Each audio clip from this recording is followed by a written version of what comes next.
See if I can do one without smoke. Let's.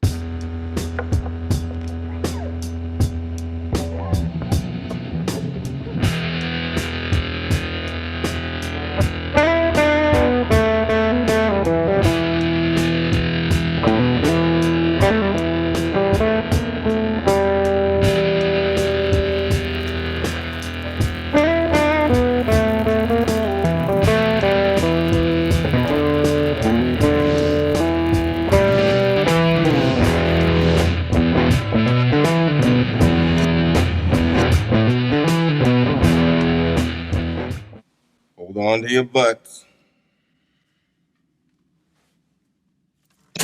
Until next week, keep thriving, Porch Nation. Speaking of, we have some truly marquee mid-season matchups coming up on North vs. West and East vs. South Part 3 in Week 9, including division leader head-to-heads from both. Hoo-wee! That starts with Week 12 when we reprise this exact week again. Our chance to reverse this week's results. You know I can't wait to see how that goes, but first we'll clean up our out-of-division schedules in the 3 weeks ahead. So, there was Week 8, aka All-Division Week, Part 3, folks. Now the stage is set for the home stretch to the playoffs. We have half of our divisional matchups remaining, and they're backloaded to the final 3 weeks of the season. And now, our Game of the Week. We had a nail-biter that came down to the wire.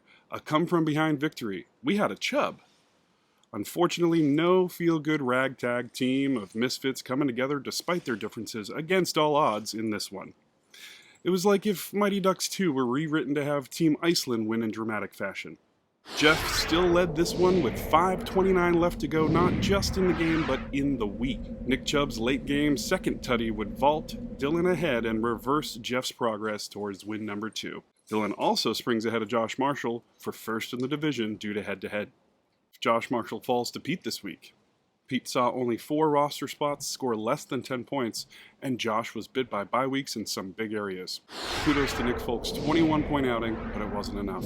Pete's attempt to reverse his second quarter skid brings him now within 1 game of the division leader with a favorable division record. Josh's 3-game win streak comes to an end here, and we'll see if he reverses his win streak in the coming weeks, or if he can rebound next.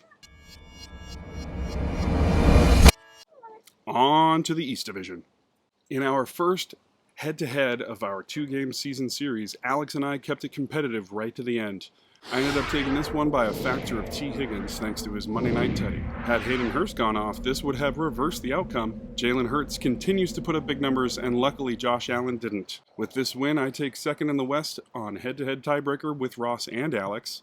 The West has quickly become the most competitive division with Greg ahead of the pack by essentially only a half a game. Atop the West, Greg had the most successful first half season in the West Division. But at 1-2 now halfway through divisional play, he's going to have to reverse that trend if he's going to stay on top. Ross has now fully reversed his 0-4 start and owns the league's longest win streak of 4 games. But with this being his first in-division win, he still has more reversing of this kind to do in our season's second half. Ross is now just 1 game out of first, though, and somewhat hilariously, he's technically in last place right now in the division due to tiebreakers. Speaking of already reversing fortunes, Adam has now pulled into second in the South. He's back to 500 for the first time since week 2. Andy saw a remarkable performance from Derrick Henry and narrowly missed his overall projection, but Adam posted this week's highest score by a nearly 30-point margin over Dylan's number 2 score. Not only did Adam win by a lot this week, but only Joe's week 4 performance of 108.22 was higher this whole season. Josh Steinberg plays his best ball outside of the division where he's 4-1. He's now halfway through being swept by his division. If he can't reverse this, it'll be tough to make the playoffs, if not impossible.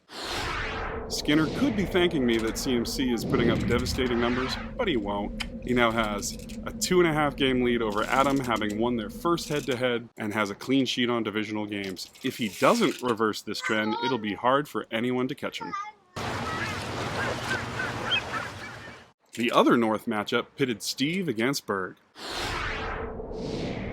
Despite Steve getting some strong performances from his offense, beating his overall projection, and Berg scoring negative at the kicker position, A couple zeros were enough of a ding that Berg's few standouts would be too much, and Berger rolls on to his third win in a row. Steve's now on a 3-game skid and will need to reverse his 0-3 divisional record to come out on top. Let's start with our lowest combined score and the North Division.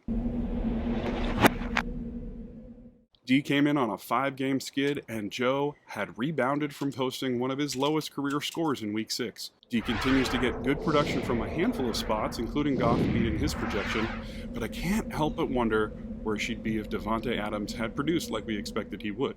There's still time to reverse this trend here, but with 6 games left and a 4-game deficit in the division, time is at a premium. Joe does not reverse his now 2-season-long tear of the North Division, having won 9 in a row there. That's damn fine coffee you got here in Twin Peaks, and damn good cherry pie.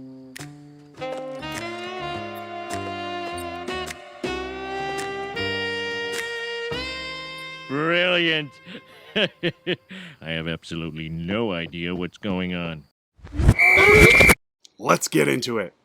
We have all division week number 3 and the start of the second half of the season coming up. We also had potentially our highest overall scoring week collectively this season, as only 3 teams scored less than 110 points, with just 1 team below 100. Some of our division leads changed, and we set ourselves up for some major clashes in week 9. This week was the time to start to reverse our fortunes, and many of us took our first step in succeeding or receding in that light.